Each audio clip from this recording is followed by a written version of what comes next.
What's up guys, Victor from Cyborg for Life, back with another video. Finally, I know, it's been a minute, but you know what? Some things came up and then some other things came up and then some more things came up and then, yeah, I think you get the point. It doesn't matter though because your boy is back.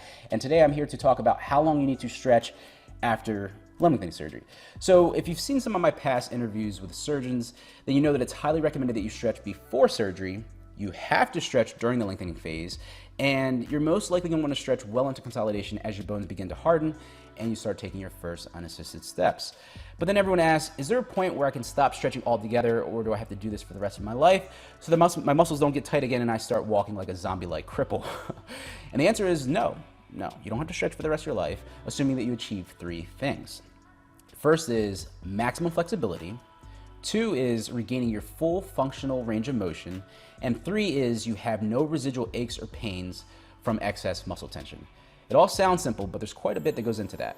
Now, before we go deeper about when you can start to reduce or stop stretching altogether, let's back up a little bit and talk about what stretching actually does, because it's such an important aspect of limb lengthening, as all patients and surgeons are going to tell you, okay? So the main thing that stretching does is that it helps to keep the muscles supple, pliable, and loose, so that as you lengthen, you can avoid developing a contracture that could otherwise impact your recovery to a normal walk, run, and so on. Stretching also strengthens your muscles through the joint's range of motion, so you can have a more efficient and powerful movement. And it helps to relieve tension on the joints that can cause lingering aches and pains, especially when your body temperature begins to cool, like at night or first thing in the morning. Yeah, some of you limb lengthening patients are nodding your head because you know exactly what I mean. Okay, so now that you know what it does, let's dive into the duration of stretching.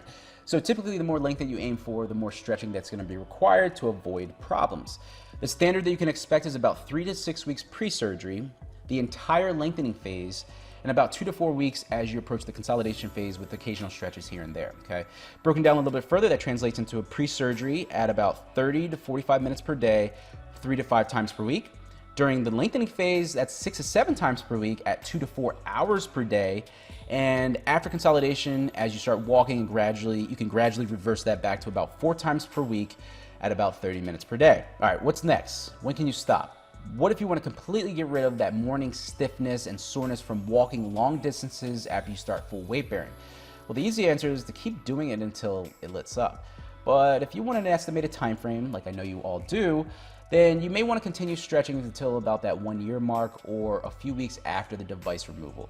This is when most patients realize that residual pain dissipates, because it gives the muscles enough time to adapt to the new bone length and align properly, preventing things like muscle imbalances and excess tension on the joints, thus causing all that lingering ache, okay? And now you might say, got it, Vic, if I stretch for a little over a year, I'm good to go.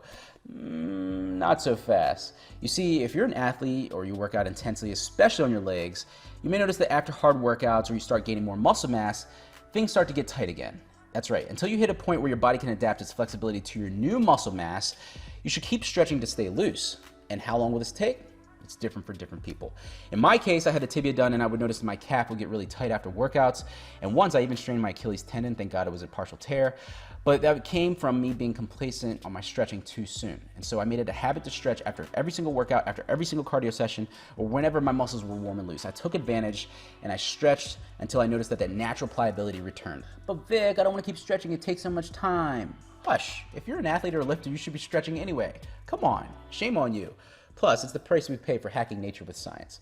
All right, guys, that's all I have for you today. I hope you enjoyed the video. If you did, go and hit the like button. Be sure to subscribe. And yeah, let me know below. If you decide to go through with the limb lengthening procedure, are you going to be able to keep up with all the stretching? If so, what's your plan of action? Let me know below. And until next time, this is Victor from Cyborg for Life, signing out. Peace.